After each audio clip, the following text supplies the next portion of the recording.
Yeah, man. What's going on, brother? Not much, just man, looking forward to recording with you. I'm wearing a specialty shirt tonight. Ah, yes. That's And a up at the lake. classic. I know, right? I Uh got just the same shirt I always wear, just our team jersey. yeah, class of time, man. Well, super excited to get to chat a little bit tonight. A little bit more on the skill building side, and wanted to welcome everyone to Collective Bodyflight Academy for a skill building episode. Tonight, I wanted to talk with Josh about an interesting topic I think about a lot, which would just be around, a brief discussion around getting ready to jump and how to behave in the boarding area, and maybe including like some tips and tricks for like getting ready to board the aircraft.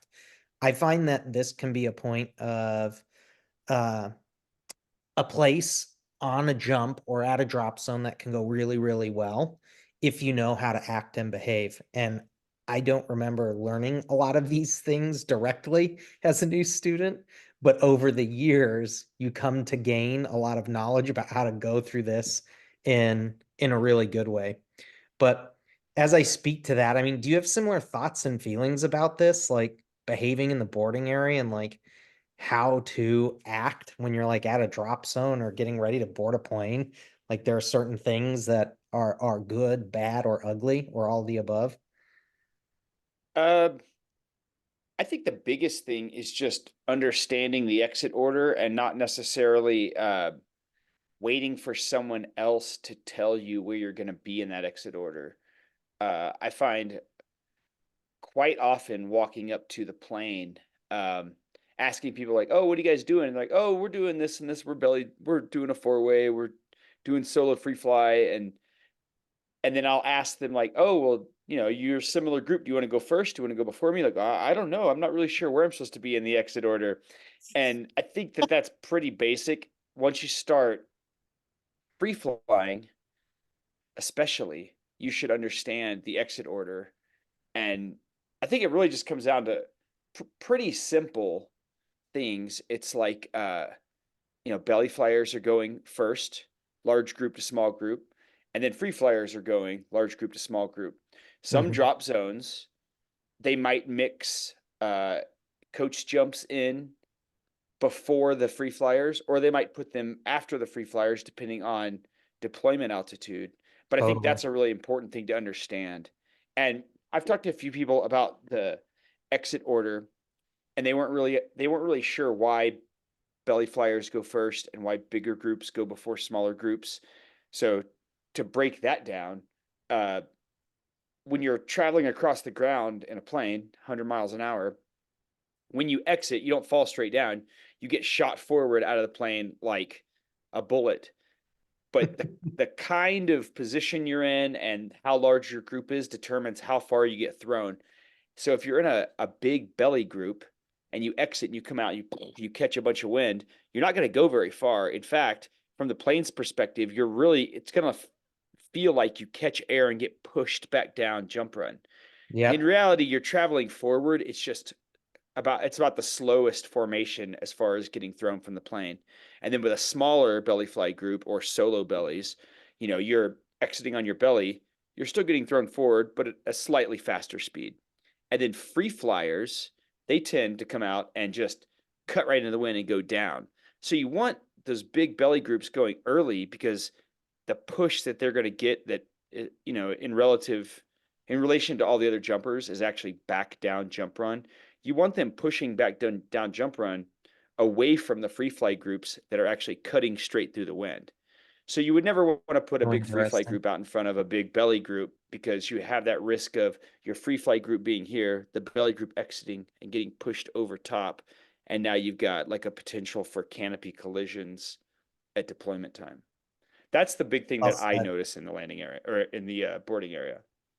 Yeah, and I totally agree. I think that's like one of the big points. And I think like to to share things that I wish I would have known, prior to getting to this stage, as I was like coming up with a list of like just things to talk with you openly about. And hopefully people listening take away, some safety or comfort tips that help build confidence and just make the jump environment and the load better. But I always think about, like, for me, getting there early or getting to Hmm. the loading area on time enough to have that discussion about exit order. Um, don't know if there's a set time for people, but let's just say 10 minutes might be a good indicator uh, uh, to get there. And it's really, you want to get there with enough time to be fully geared up, ready to go and have a conversation. So if you need more time, you need more time. And if you could do it in a little less, you could do it in a little less time. But it's just being there with enough time to not rush and make sure you're ready to have those conversations. Um, Another thing I think that I find really important to do in boarding area is like gear checks, which seems Mm. obvious and straightforwards. But if you get there early enough, you can also do gear checks for your friends visually or physically if they're like in your group. I know I've started doing that uh, later in my career just because you don't know what you're going to catch with chest straps or loose helmets or people forgetting stuff. And it's just really helpful to check your friends. Like, why wouldn't you if you have the time and ability? I got a crazy gear check story This from was the from the boarding area. Uh, I had like maybe 150 jumps, and I had real crappy gear. I had a Vector 2. It had Velcro around the reserve pin cover. Instead of it tucking in, it Velcroed down. Don't buy Vector 2. This is some old school tech. But I was in the boarding area, and I'm just kind of like sitting on the bench. I'm not being particularly careful because I was quite honestly a danger to myself and everyone around me at that point. And so I'm just like sitting back, and I like lean back against like this like bench, and I'm just kind of rubbing around like an idiot. And then this guy Perry, I'll never forget, because I'm pretty sure he saved my life this day. Somebody else would have caught this, but he caught it.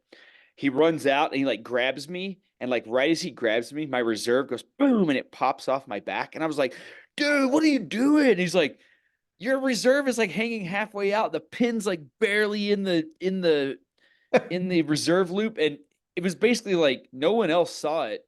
And he ran from like across the landing area, grabbed me, my reserve popped, and luckily somebody was watching. I mean, I clearly was not responsible enough to watch for myself at that point.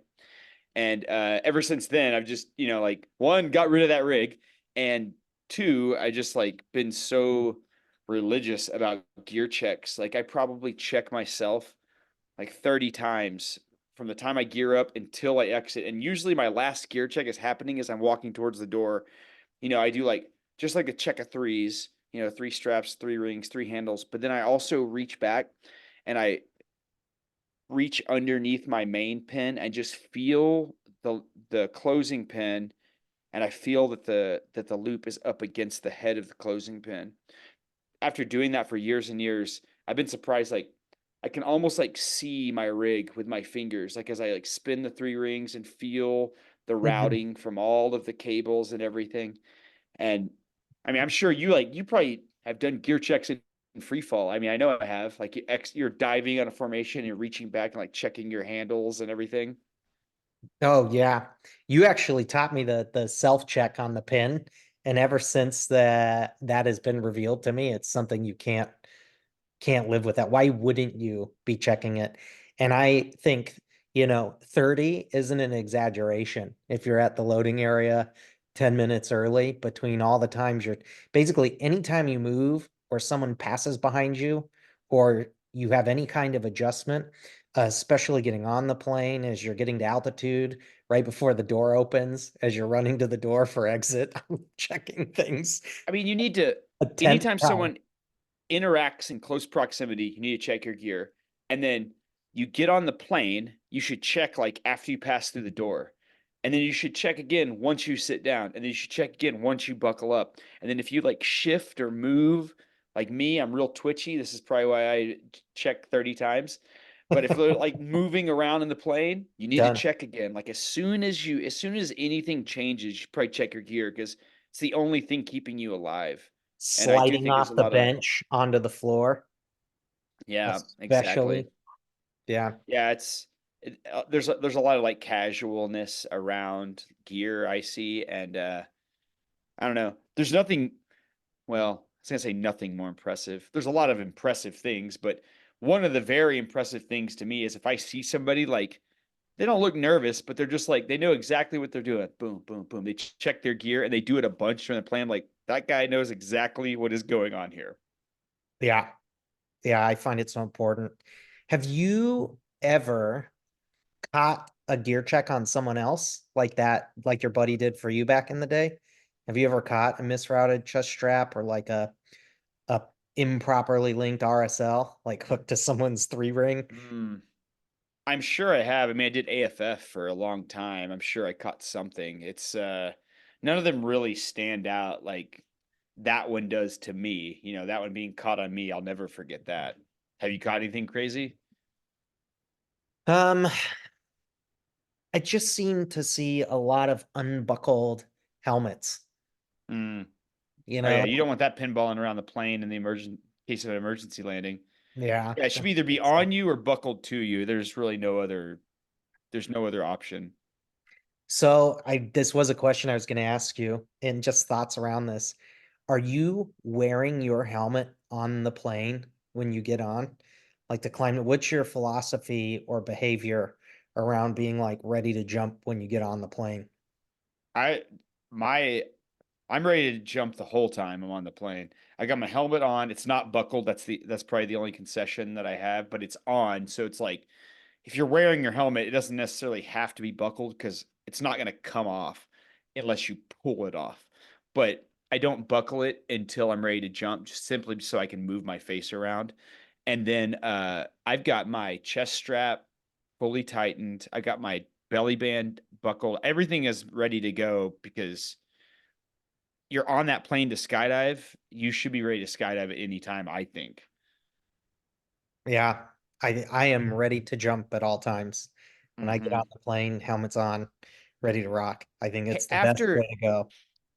after being in an emergency landing, which I know you've been in one and I've been in one, that it happens like really fast, like almost the point where it's like, hey, we should have gotten out. Okay, now that window is closed.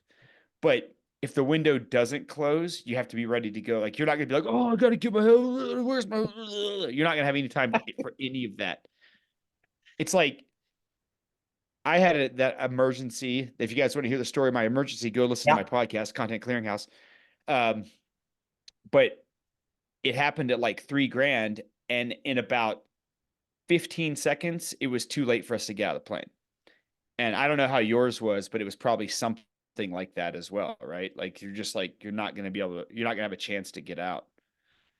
Yeah, it was a very odd scenario with not a lot of communication. And so I since that, well, before that day, just from hearing stories, I just feel comfortable being fully geared up always because it Yeah, happens way too quick. You lose altitude in aircraft way too fast. 20 seconds, 12 seconds, yeah. and then you're And too that you spend that much time just debating what to do. If you don't have your gear exactly. on and the decision's made like you need to go, if your chest strap's all undone and your belly band's not buckled, I mean, you can skydive like that, but do you really want to be at like your worst possible gear configuration in an emergency? I think the answer is no. Yeah. That's so interesting as we talk about it. Um, I, as I was thinking through and like just coming up with ideas about stuff that I wish I would have known as a younger jumper, I think another thing that pops up a lot is the ability to like look at manifest and see who's on your load prior to walking out to the plane. I Hmm. I love to have an idea as an organizer of like how many, tandems are on the load or AFF, how many fun jumpers are on the load, and just try to get to know, the names that are there and what jumps they're probably trying to do to sort through your head of, who's belly versus free fly versus angle versus wingsuit. But I just think having an idea of looking at the manifest when you have the bandwidth to start getting there early enough and doing that, I think is really helpful to prepare you when you get to the plane to tell people like, hey, I'm a belly jumper. I'm probably going to go somewhere over here. Uh, Hmm. I know Burble is I know Burble now is pretty darn popular most places you go. and you can see who's on the load through the app, as you're walking to the plane if you got your phone with you. And So if you know those people, you can kind of start slotting yourself into the landing pattern as well. If you're thinking that far ahead, that's probably more something for like people with high performance canopies, but it is nice to know roughly how many people are like going to be in your section of the landing pattern. So if you have if you have like a sub 100 cross brace, like, oh, I know these people, and there's probably gonna be like 3 or 4 of us on this load that are roughly in the same place. And if you start seeing other people down there, then you know that like there's probably something is wrong. Like somebody pulled super low, or that someone is spiraling when they shouldn't be, and that's stuff that you might want to have like an SNTA or love someone it. talk to them Yeah. about it. Yeah, just like all these little tips to make it more fun and less stressful. I value so much this day and age because having like that confidence and safety to just go have fun makes the day that much better.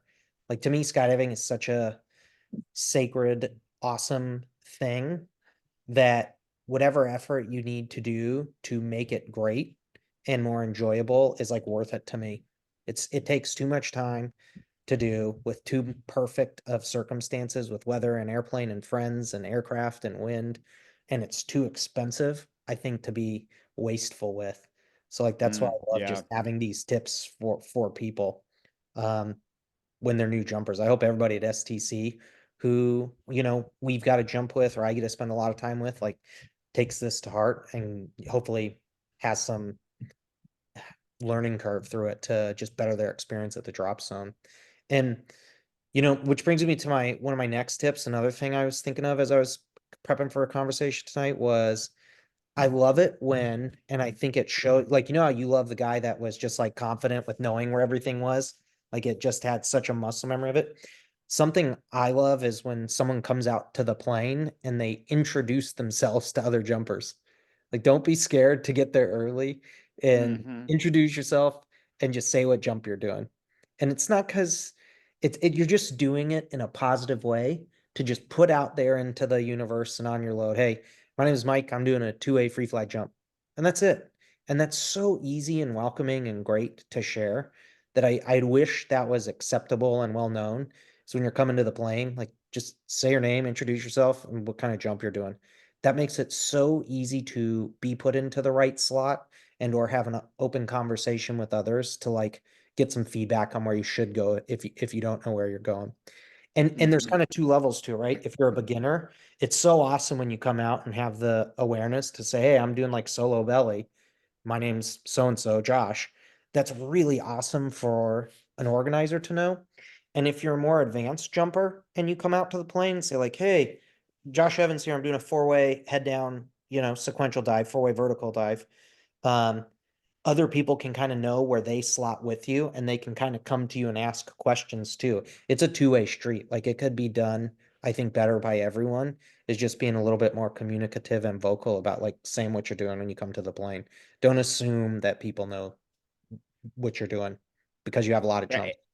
And I think this goes for like the higher jumpers, higher level jumpers, and even like the organizers is don't assume that the people out there know who you are either, because Yeah. even though you know who you are, that doesn't mean everybody does. And that's like really important for people that are like newer at the drop zone to understand that like the culture at the drop zone is like, even if you are awesome at skydiving, you guys are all kind of the same thing anyways. Like somebody might have more knowledge able to share, but the you don't want to, if you have all that knowledge, you don't want to come off as like too cool or like standoffish. Just like, oh, I'm too everybody knows who am. I don't have to introduce myself. Like Yep.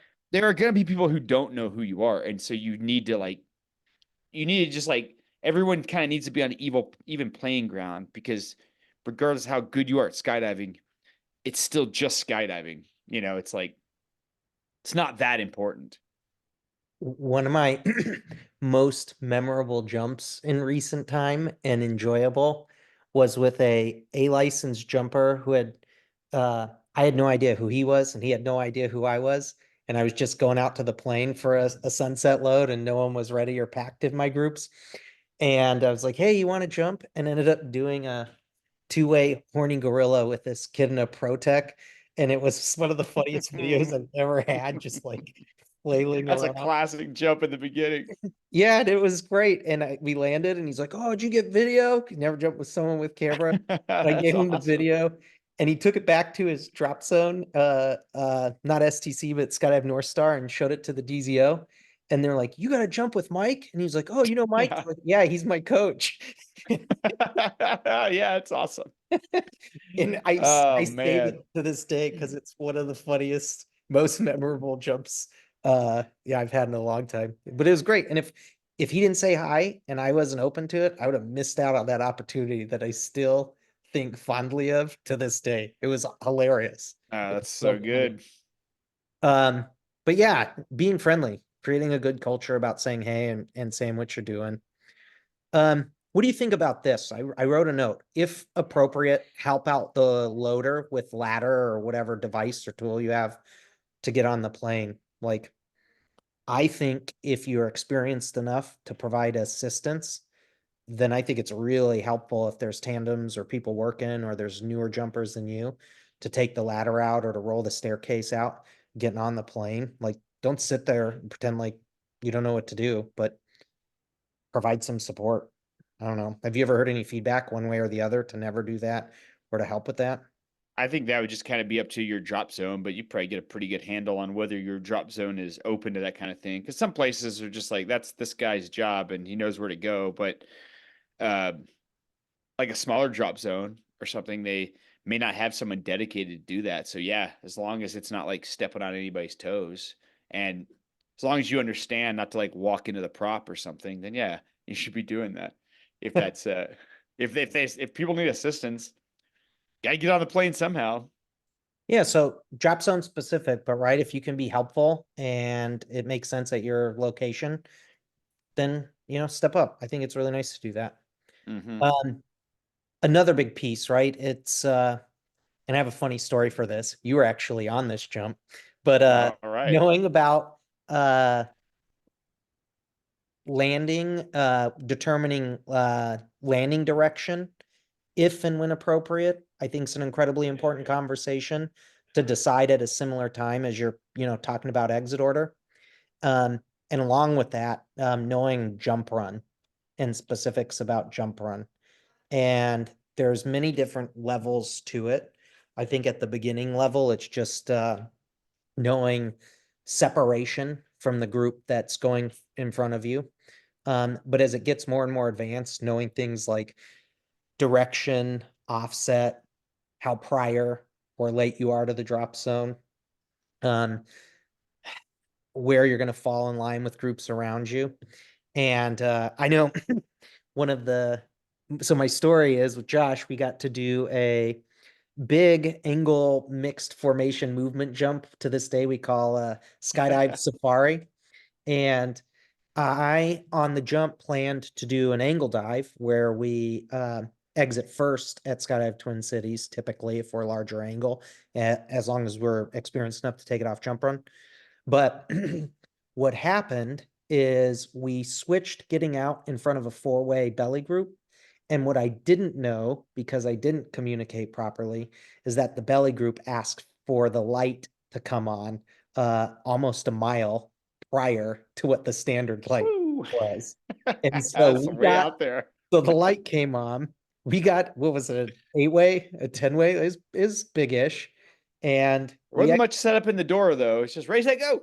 Yep. So we got out of the plane a mile too early, and it ended up being a skydive safari where all of my best friends landed all across the city of Baldwin, and no one made it close to the Now you're drop. talking about the best jump of the whole boogie, right? Because everybody was like, "Oh man, we had to land out on that," and I was thinking, like, "Yeah, you got to land out on that. That's awesome." Like, so often you just land at like this boring place, a bunch of flat ground, and then we got to land.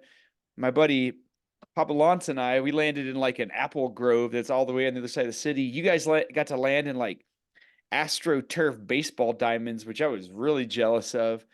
So I think that you should basically be ready to land out on any skydive because maybe you'll hit the drop zone, but if you don't hit it, you definitely need to know where all your outs are. And that kind of like that was probably the greatest example ever of using like the 45-degree angle rule to understand if you're going to be able to make it back. And what I was taught, and this jump was the perfect example of this, is if you're like on a long spot and you know where your target is, you know where you're supposed to go. So you just like look out and you just look down, down, down, down, down until you find a point that's not moving on the ground. It's not going up or down as you fly forward.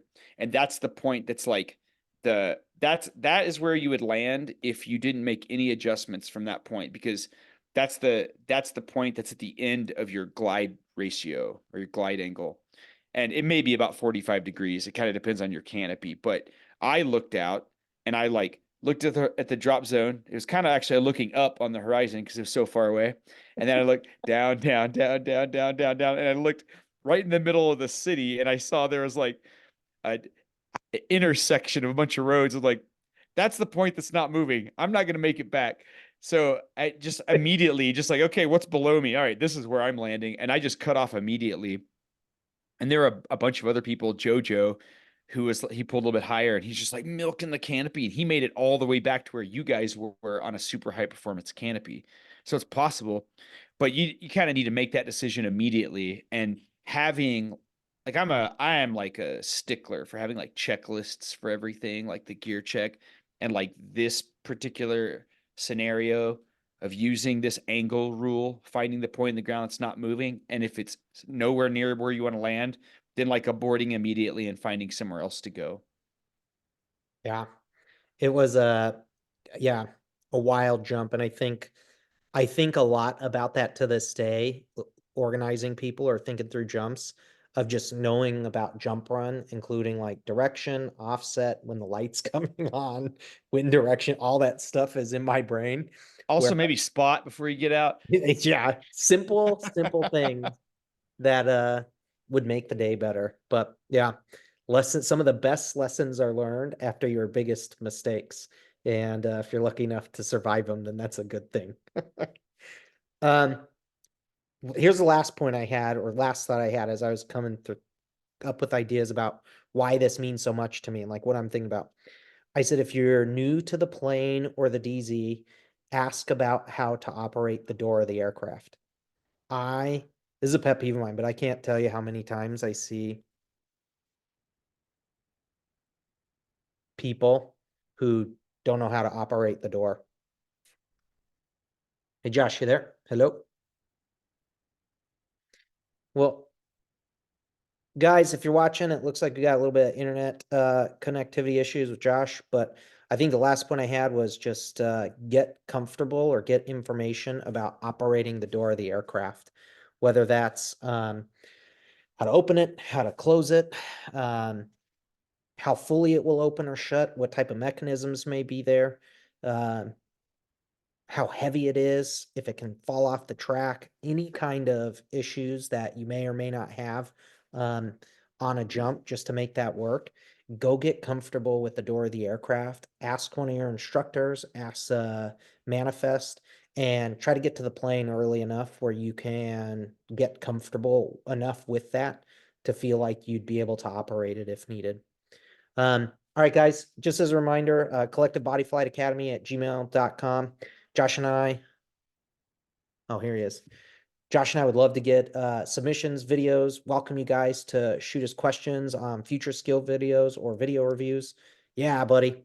I didn't And do a gear check on my computer before I you're good. before I went So I was Zoom talking about, recording. I'd love your opinion on this. I was just talking about knowing how to operate the door of the aircraft. I think Mm. if you're new to the plane or new to the DZ, you should try to get to there early at the beginning of the day or early enough before the load if you can, or hang out at the end of the day to get some time with someone experienced enough and get permission to learn how to use the aircraft door. And some can be simpler, some can be much more difficult. But if you're on the plane, I think you should know how to open and close the door and the rules around it. And an important thing I would add to that is that my understanding and feeling at this day and age is the door should be all the way open or all the way shut, nothing ever in between. You either need to be able to get out or it's fully shut, but nothing ever in the middle. But yeah, I don't think that, a lot of times it takes time and experience to get that. And it's usually at altitude when people are yelling, door, door, door. And you're like, what do I do? I don't know what's wrong. Like, it's not I working. remember the door being so intimidating when I first Yeah. started. And part of that is that there's kind of like uh, cultural wide gatekeeping around the door.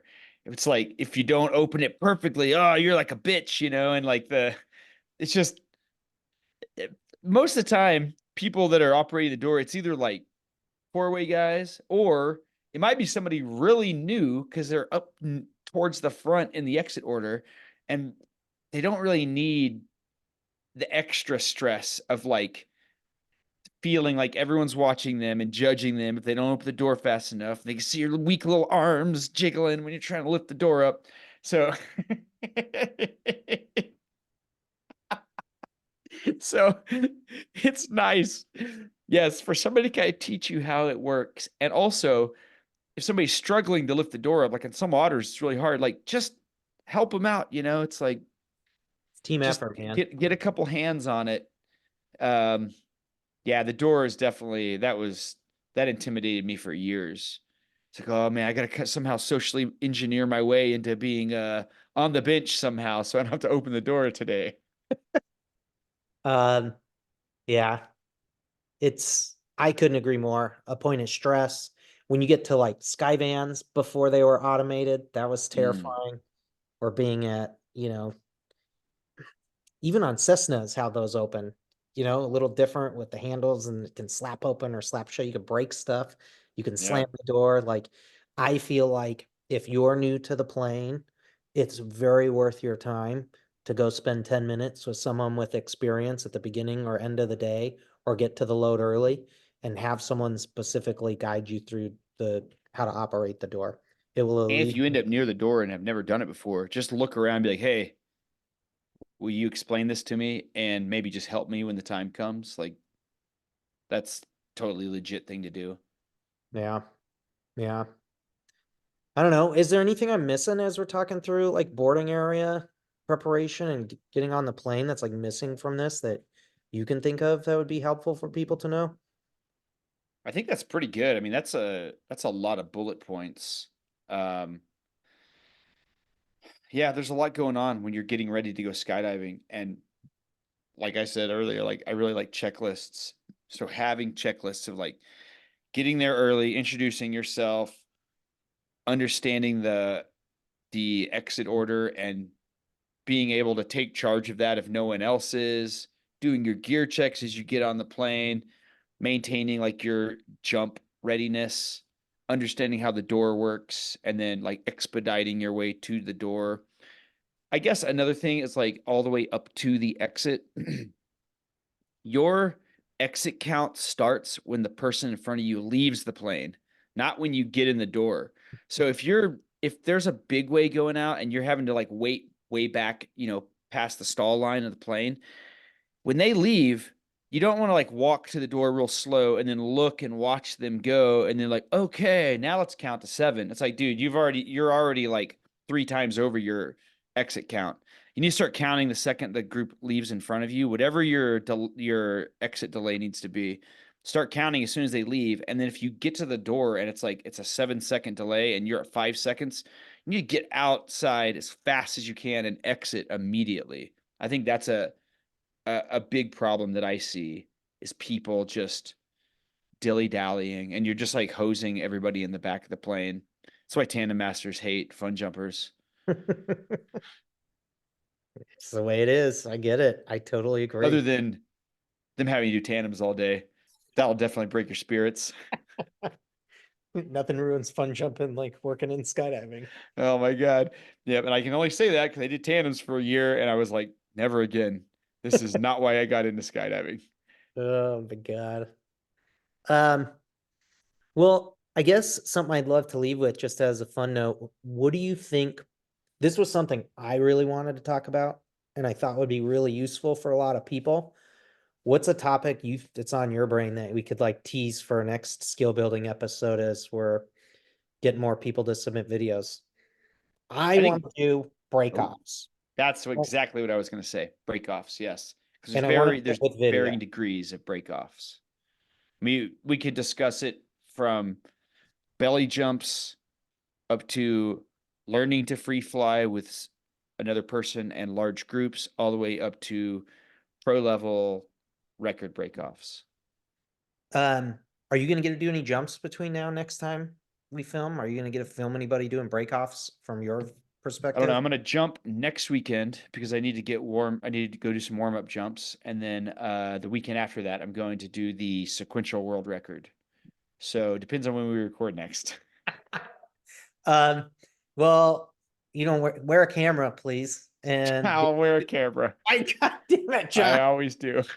Um, we'll get some video and I'll do the same. And I just gonna basically next time we come to video for everyone that's watching, just have a series of me filming people's breakoffs so we can talk about it and just share some insight because that's another critically important part of the skydive that I think would be really useful. So, Yeah, that'd be great.